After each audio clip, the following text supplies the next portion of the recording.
Hello， 大家好，欢迎来到麦氏音响的 YouTube Channel。那在我右手边呢，这是一款非常重量级的产品哦，就是由韩国 LG 所推出的全球第一款可以自动调整曲率的一个电竞 OLED 4K 萤幕哦。那这款 Flex 在去年发布的时候，同时期还有一个厂商叫做海盗船，它也推出了一款 OLED 萤幕，但是它是要靠手动去调整曲率的。那我相信，就是大家都买到这么贵的一个萤幕，你要用手动的去掰弯这个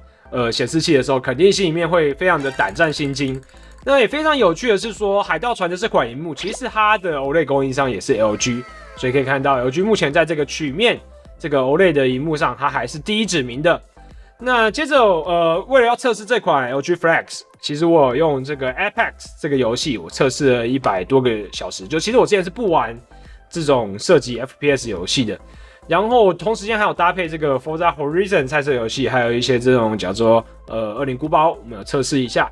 我相信很多人听到曲面萤幕，他的第一个想法会是说，今天假如说你是一个电竞玩家，那你的最终的梦幻设备就是一台这个曲面的电竞萤幕。可是你会不知道说为什么要用曲面的萤幕？你用大的电视不行吗？你给翻译翻译。你可能会在卖场有看过曲面萤幕的外观啊，或你有坐下来体验一下，就是他们常常介绍的，或完全会写说它有沉浸感，但这沉浸感是怎么来的？翻译翻译。所以今天我以一个使用了100多个小时一个玩家，然后还用它看了一些 Netflix， 那我来跟你解析一下它的这个沉浸感到底是怎么来的。翻译出来给我听。好，那在讲它的使用感受之前呢，我们先从一些它基本的外观规格开始讲起。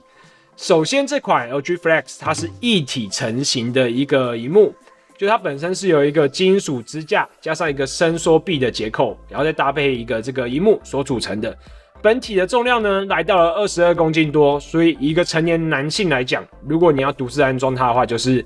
切记要休息好，然后体力充沛，然后再来安装它哦。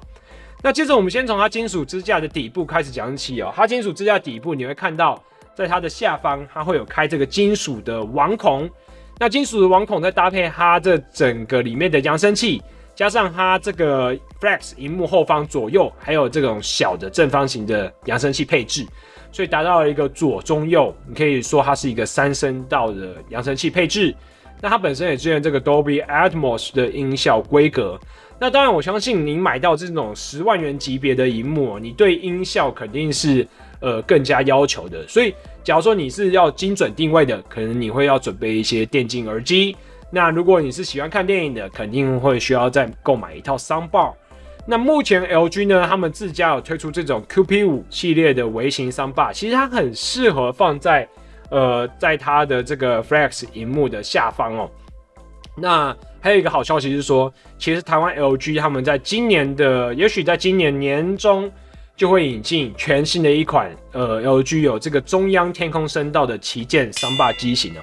所以记得要获得最新的这种3C 家电相关的产品资讯哦，要订阅、按赞、分享我们的频道，就是切记一定要多多分享这样子。好，那接着我们再回到它萤幕本体的部分呢，我们在支架再往上看。它的支架的上方会有一个伸缩臂的结构，那基本上这个东西就是去主导它整个曲率的调整。那关机的时候，它这个伸缩臂就会缩起来，然后把你的萤幕弄成平面的。那开机的时候，它会应该说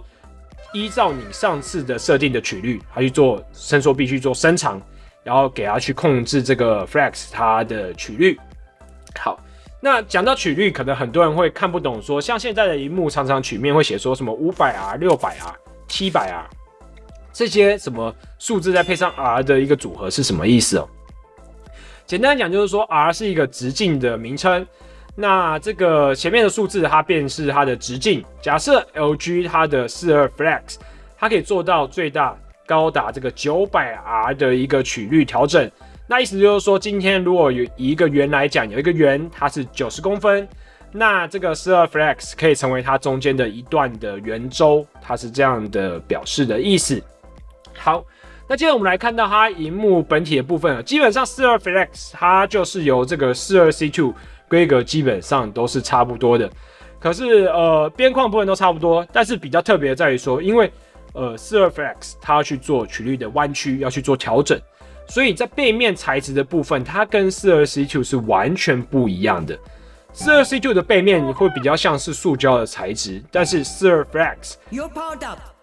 它摸起来有点像是金属的薄膜网孔，那它就是在弯曲的时候，它的材质都可以任意的去做塑形哦。另外42 Flex 它的萤幕的抗反光的功能也是比42C2 来的加强过的。然后其实我在实验就是说，在室内全关灯、全开灯的状况下，就算我目前呢，大家看到我萤幕的旁边，我都是有2盏的摄影灯，但是录影的时候看起来这个反光的感觉，应该都是觉得还好。所以这一代的这个42 Flex， 它的确它在抗反光上面，我觉得是蛮有感觉的。好，那接着我们要讲到说这个42 Flex 它的一个接孔哦。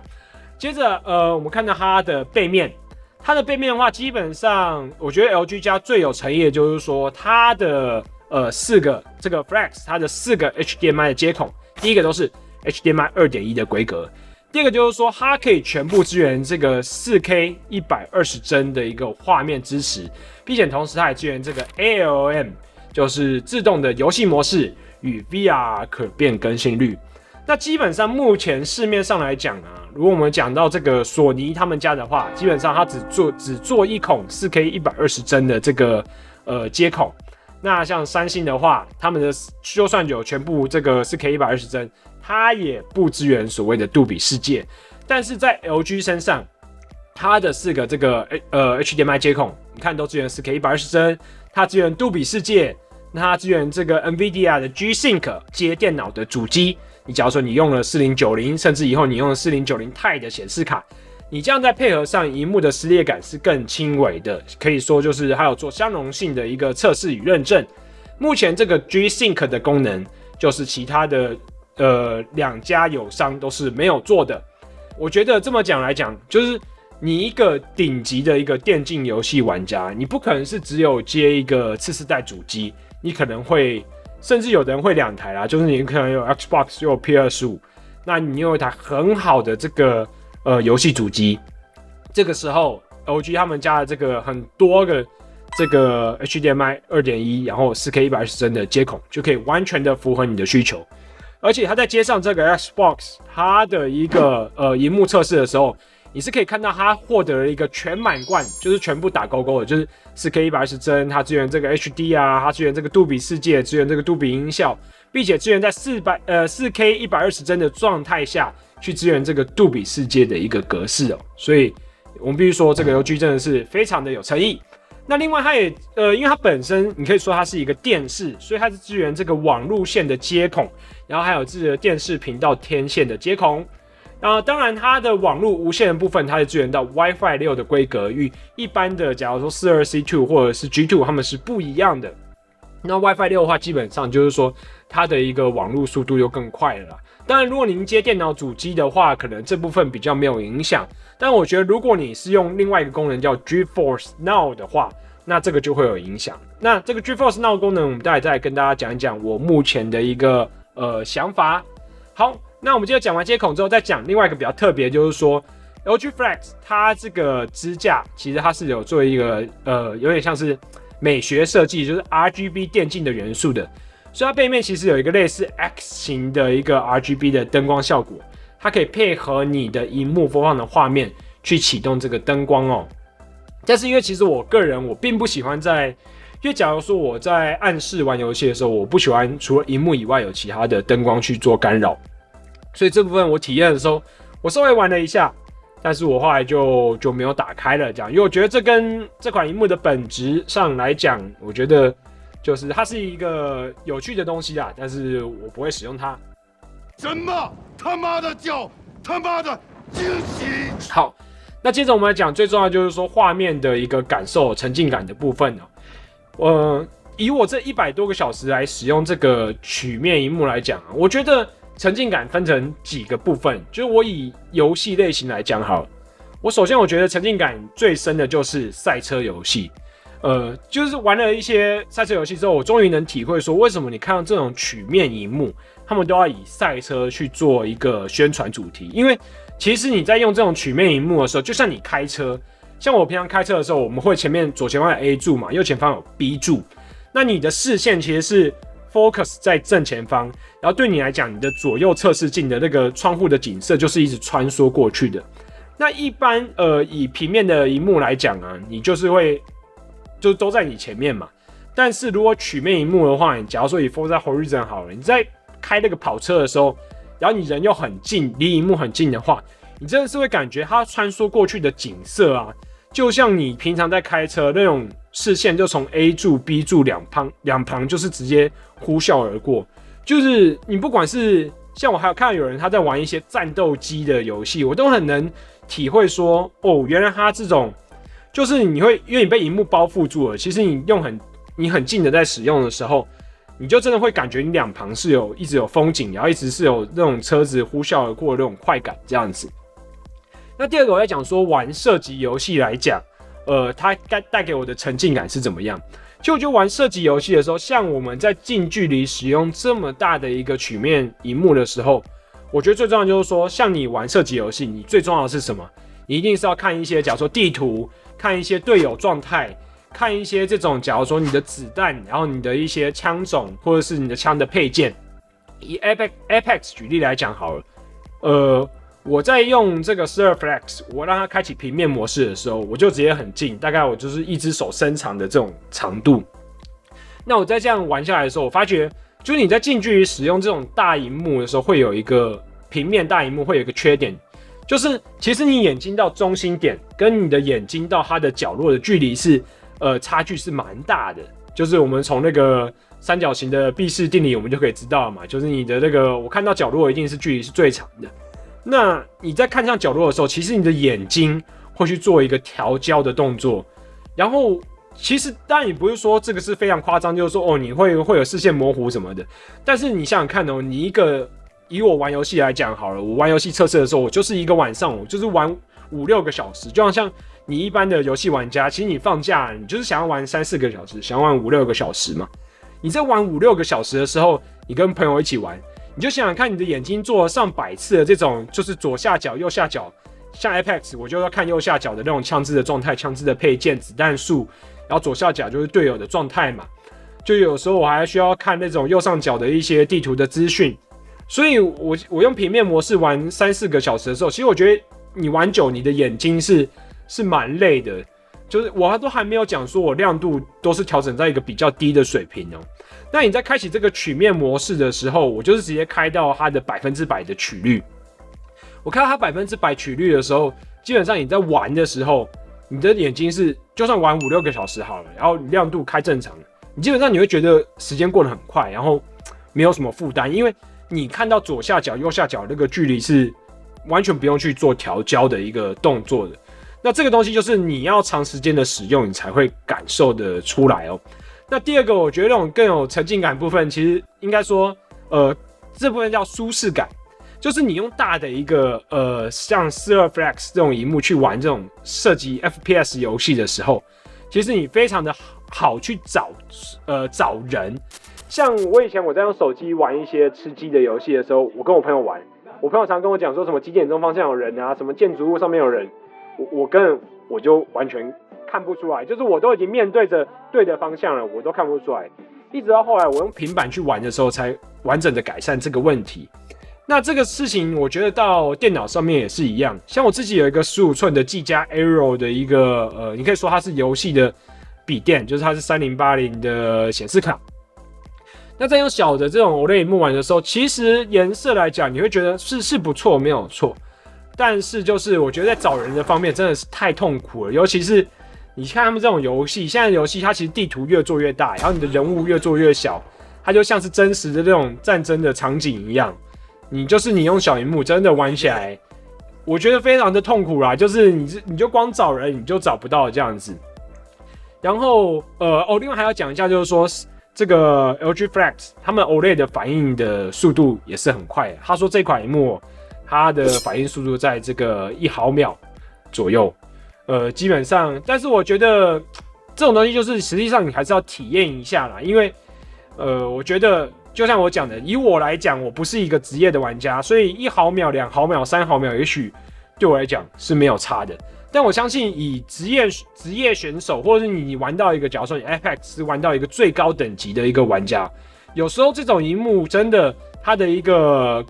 假如说可变更新率或刷新率，或者是它的一个反应速度，我真的觉得会有差。因为像这种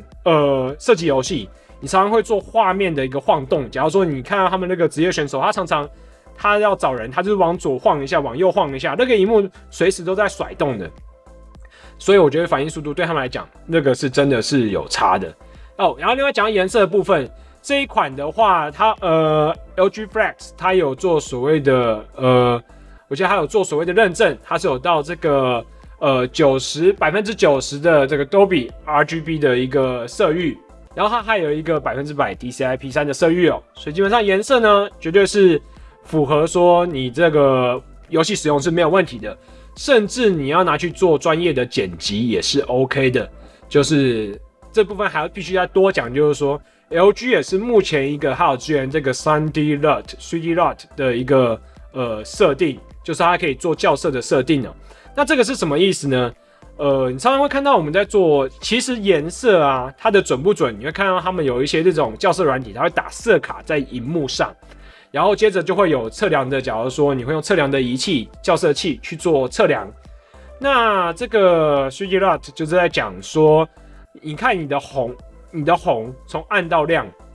它其实各种颜色，它是一个，你看它常常会有一个正方形的那个立体形状去表示哦，就是说它每一点、每不同的亮度、每一种颜色，它都要求要做到去校正到准确。那他们这个可以去做一个校正档，就是说。他今天打色卡在萤幕上面，那校色器去做校色之后，假如说有不准的，稍微有偏差一点点的，他去做这个设定，去把它改正，然后之后直接送到这个 LG Flex 里面，那它变成说，它不管是哪一种颜色，在哪一种的亮度，它都符合这个所谓的标准色彩的。当然，校色这回事，我觉得主要还是说看你有没有一个工作上的需求，就假如你有剪辑、影视相关的需求。那你就是一定要买到这种，就是它有支援这个最精准校正的一个萤幕哦。好，那这个就是题外话。那以一般使用者来讲，我觉得真的就是以你喜欢的舒服的设定就可以了。好，那么其实我们讲完了它的一个沉浸感的部分。大哥，这他妈是惊喜！那再讲一下它玩游戏还有什么特点？像其实他们 LG 家有一个这个所谓的游戏的 panel， 就是它有一个游戏的面板。其实这不是一个新的功能，在今年的 42C2，或者是一些其实我们前期的42C2就有讲过，还有这个游戏的一个面板。但是我必须讲的是说 ，LG 它的这个面板，你可以随时看得到它的一个更新率。那我觉得这部分就是对于有时候你玩家你会突然觉得画面不顺的时候，你会想要说，到底是网络的问题还是画面帧率的问题？那这个面板就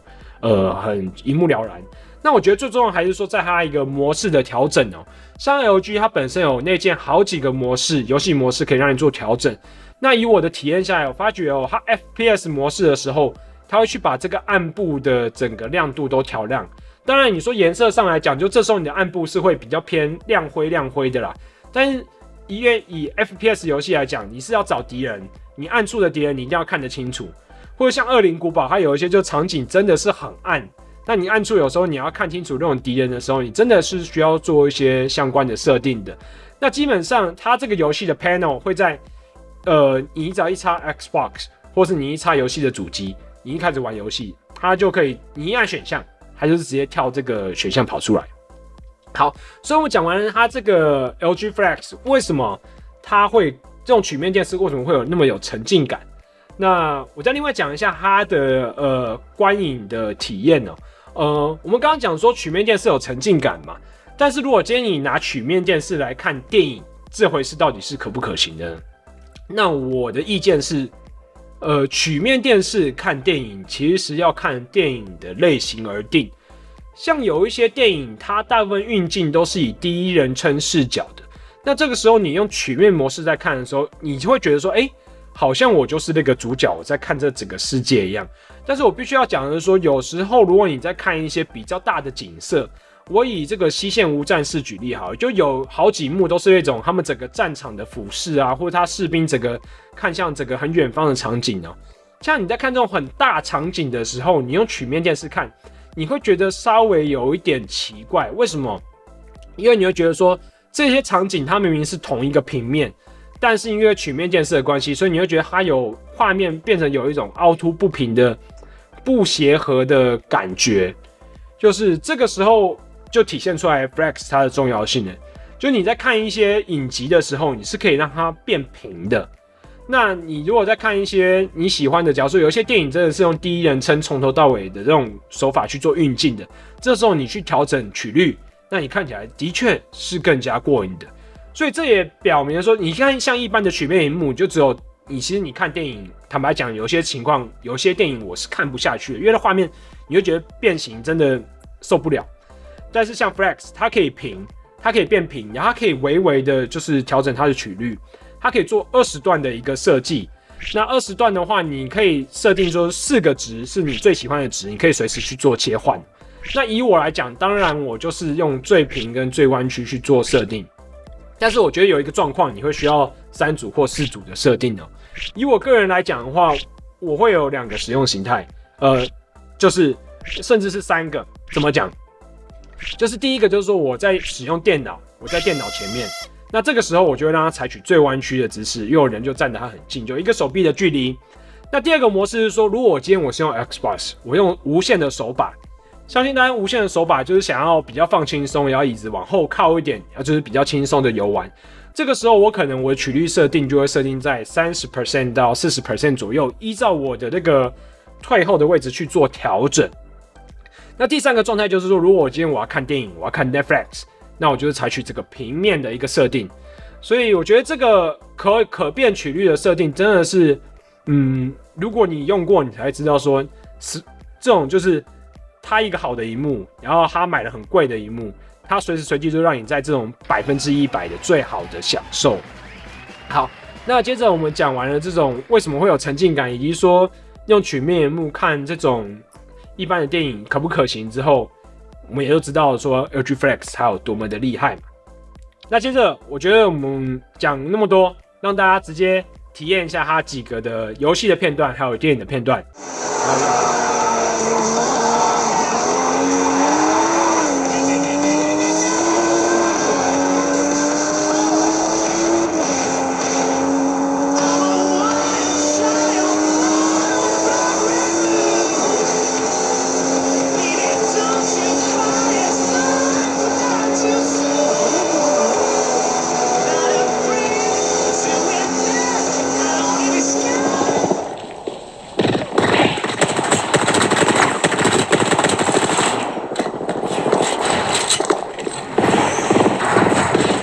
Give me a sec. Recharge your shields.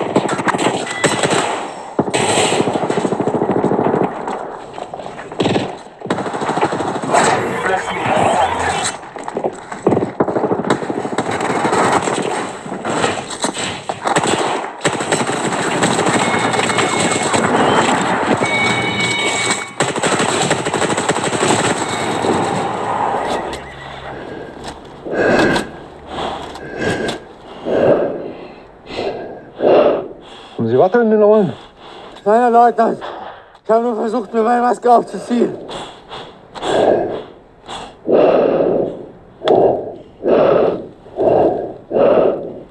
Sie, Paul Bäumer, werden bei Tagesanbruch fast sicher tot sein.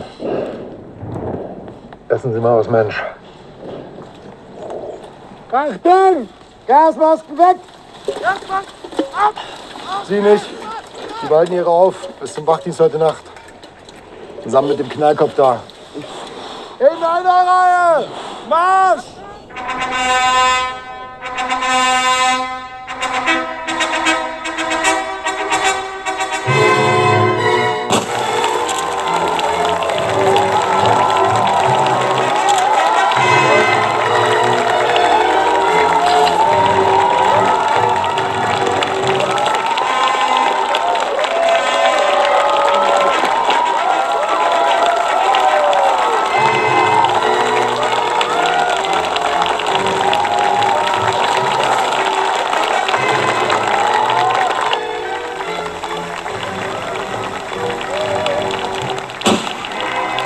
진심으로 결혼 축하해, 연진아.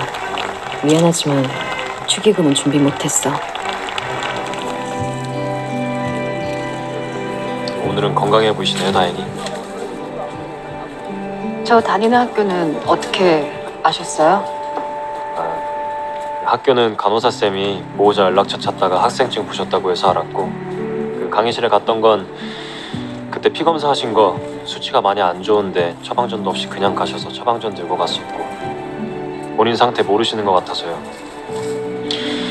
6개월은 반드시 빈혈약 드셔야 돼요. 지금 수치면. 학교에 들고 갔던 처방전은 이제 못 쓰니까 다시 꼭 검사 받으시고 약 꼭 드시고.好，那我们刚刚就是看完它这个画面之后，我最后来讲一讲，就是 LG 家他们的一个整个的操作。我必须要特别要讲，就是说 LG 目前它的一个手机 APP 的操控啊，是目前市面上的这个电视里面做的最好的。因为我基本上觉得你可以不用它原厂的遥控器，你用它这个 LG 的 ThinQ 的 APP 去做它整个的一个假如说选台的操作啊、上下切换啊、去输入字啊，都是非常的方便，而且反应，我觉得重点是反应非常的快，所以你不用怕说遥控器。我相信很多人会觉得说，用这种萤幕，尤其是他觉得好像这种萤幕就是电视，他很怕遥控器不见了。那我觉得你用 LG 你完全不用担心，就是用它自己的 App， 甚至它 App 还有做那种滑鼠模式，我都觉得这个触控感觉就好像在用触控板一样。然后另外讲一下说，有些人觉得说，电脑跟电视用起来是不是电视开机比较不方便？其实不会。LG 在它的正面的正下方底下，它就是一个圆形的一个电源钮，你按压一下它就开机，然后再按一下它就关机，基本上跟你电脑的使用是非常的相似的。好，所以其实我们讲了这么多，我们今天讲到了说 LG Flex 它的一些规格，然后我们主要讲说这个曲面萤幕为什么它会让你更有沉浸感一个表现，就是然后最后就讲说，那这个 Flex 它是可以平又可以做弯曲的，就是以目前来讲，那当然有人会说，